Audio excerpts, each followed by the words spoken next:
seemingly overstretched by sprouting tentacles of corruption. Massive similar rip-offs involving billions of taxpayers' money in other sectors remain painstakingly unresolved.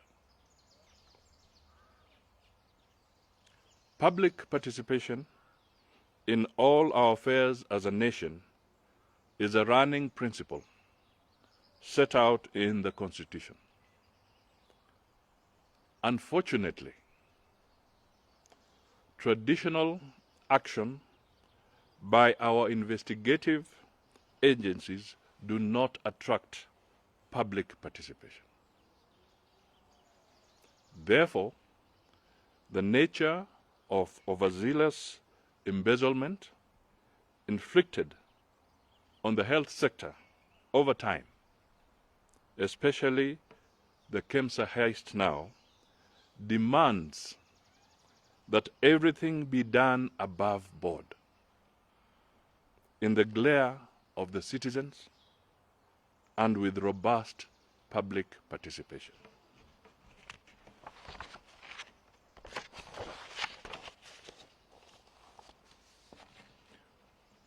Overall, the results of such inquiry must prescribe a definite, precise, and binding action against those found culpable. Only then shall the country come to terms with the goings-on in the Ministry of Health, or what, by Cabinet Secretaries MUTAHI KAGWE's own admission, who the untouchable cartels in there are. For this reason, the only appropriate mechanism via which to get to the bottom of what is ailing the health sector is for the President to appoint a judicial commission of inquiry.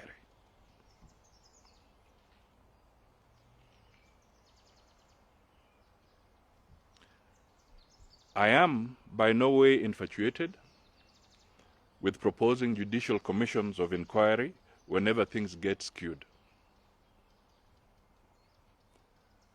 But here, things have indeed gone awry, and only such inquiry will soften the hearts of our development partners who threaten to abandon us at our hour of most need because of our insatiable dishonesty. If donors pull out, not only do we lose COVID-19 support, but we will also forgo over 400 billion for HIV and AIDS, malaria and TB, among other life-saving interventions beneficial to the people. So let me emphasize this. Why, therefore, do I propose a judicial commission of inquiry?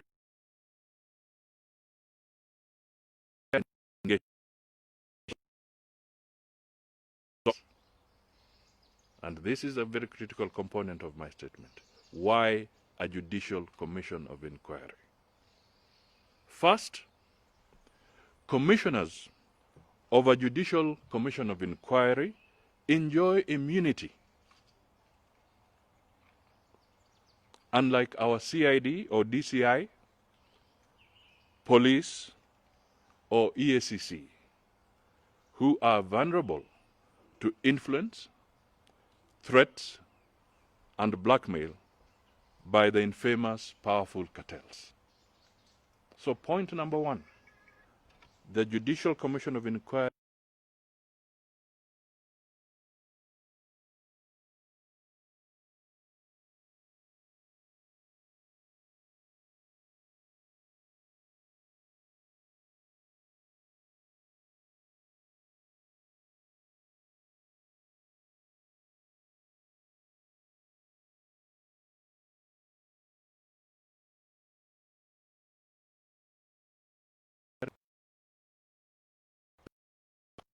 under the Constitution. Third, and this is again very, very important, decisions made by the Commission are binding in law. So they are not ordinary statements. They are binding in law. And just as those of a court are enforceable on their own without need for further machinations, so the end game is neat and clear for the public. Fourth, since only the President, nobody else, only the President has power under the Commission of Inquiry Act to form such a commission, this will help the President to stamp executive authority on the fight against corruption or graft with finality, and underline this, and then deflate the lingering insinuations that he is a reluctant fighter of corruption.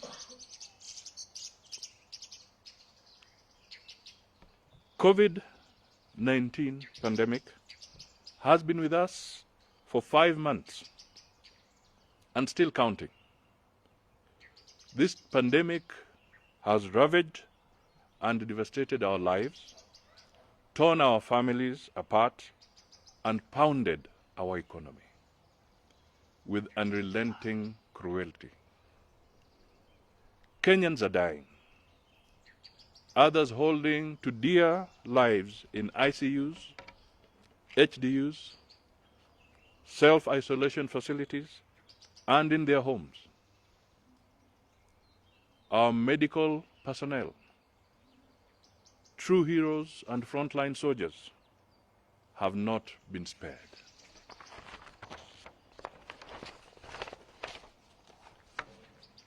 The disease is amok in communities, but we are unable to expansively test and contact trace. Health facilities will soon be overrun. In some, we are on our knees, terrified by the horror inflicted on us by this invisible enemy. My appeal now is directly to the situation, Mr. President, is dire. In the midst of this terror, some have found in our tribulations a source of profiteering through theft, fraudulent procurement schemes, and grossly inflated prices. They need to be stopped. Chapter 6 of the Constitution of Kenya on leadership and integrity. Chapter 12 on principles and guidelines of public finance. The Public Procurement and Disposal Act and the Public Finance Management Act have failed to tame and stop them. The public is restless and now requires answers. Mr. President, a judicial commission of inquiry will unearth the real underlying problems of this malaise. Meanwhile, I urge Kenyans to give up, not to give up, the fight against COVID-19. Continue observing guidelines as issued from time to time. Coronavirus is real. It is here with us. But all will be well if we protect ourselves. God bless Kenya. God bless our people. End of statement. Thank you.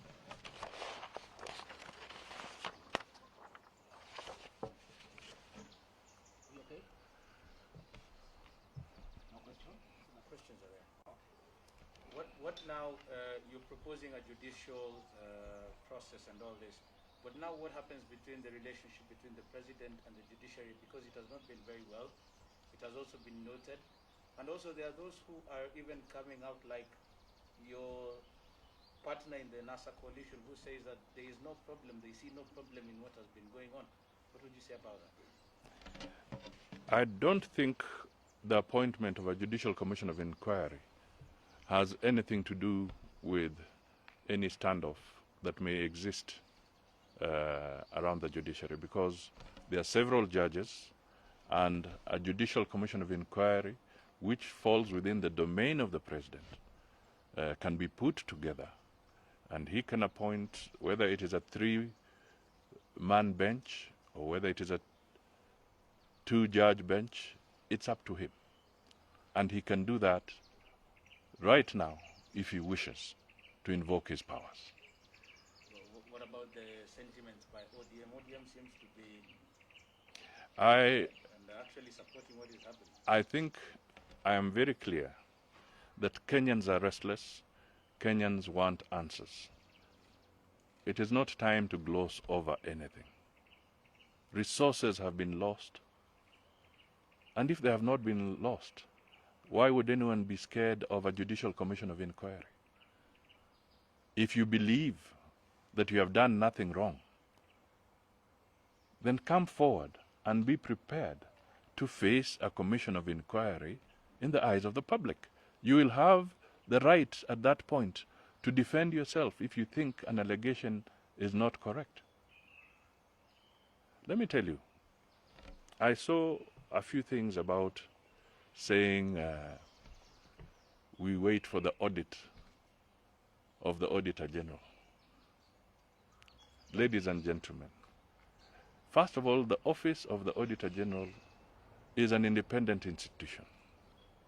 It cannot work under the direction of anybody other than what is provided for in the Constitution.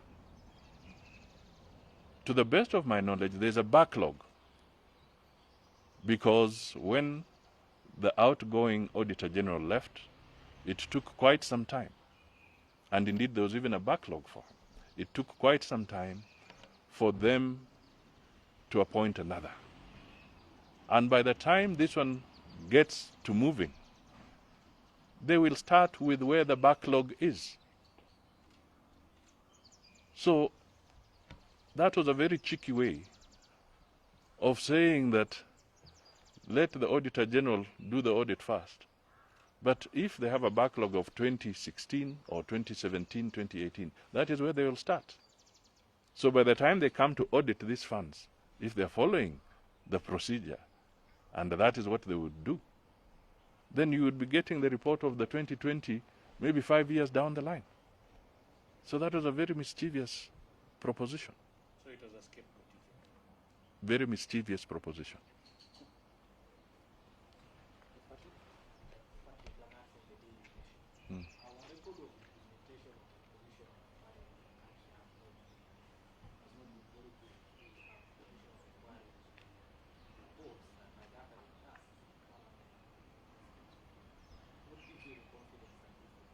Times have changed, and I believe that this constitution provides bigger anchor on matters of public participation. And this would give even you, as members of the media, an opportunity to follow the proceedings and what is going on. And it will also give courage to those who may have information but do not know how to bring it forward. Through a commission of inquiry, we will get to understand why is there always a problem in the health sector. Don't start on the negative. Start on the positive. Isn't this an opportunity for Kenyans to come to the bottom of this?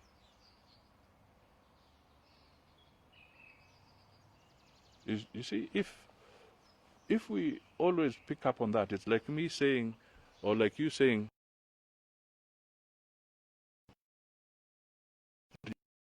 after all, media always expose things but nothing happens. I don't think that's a positive way to go if you want to start resolving issues. Times have changed. I was looking at numbers, the Kenyans born after Sabasaba are 34 million in this country. That is, out of a population of 48 million, these people are 72%. They want answers.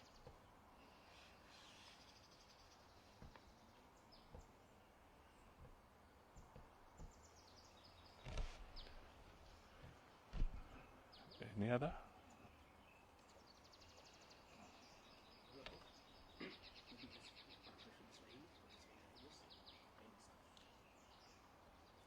Asante. Kwa kifupi, nimesimama hapa kujiunga na Wakenya wengine ambao wameshtumu wizi wa pesa za umma katika Wizara ya Afya, na haswa katika ile parastatal ambayo inahusika na hali ya kununua dawa kwa niaba ya Wakenya, yani KEMSA. Wakenya wamekerwa sana, watu wamekufa, wanazidi kukufa.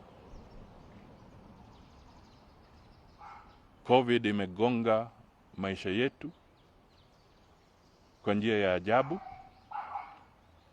na kile ambacho mimi napendekeza leo ni kwamba kupitia kwa uwezo wa Rais wa Jamhuri ya Kenya, Mheshimiwa Uhuru Kenyatta, ana uwezo kupitia kwa ile sheria ya Commission of Inquiry Act, ana uwezo wa kipekee, uwezo ambao hakuna mtu yeyote mwingine ambao nao, aunde tume ya kisheria ya judicial ambayo itachunguza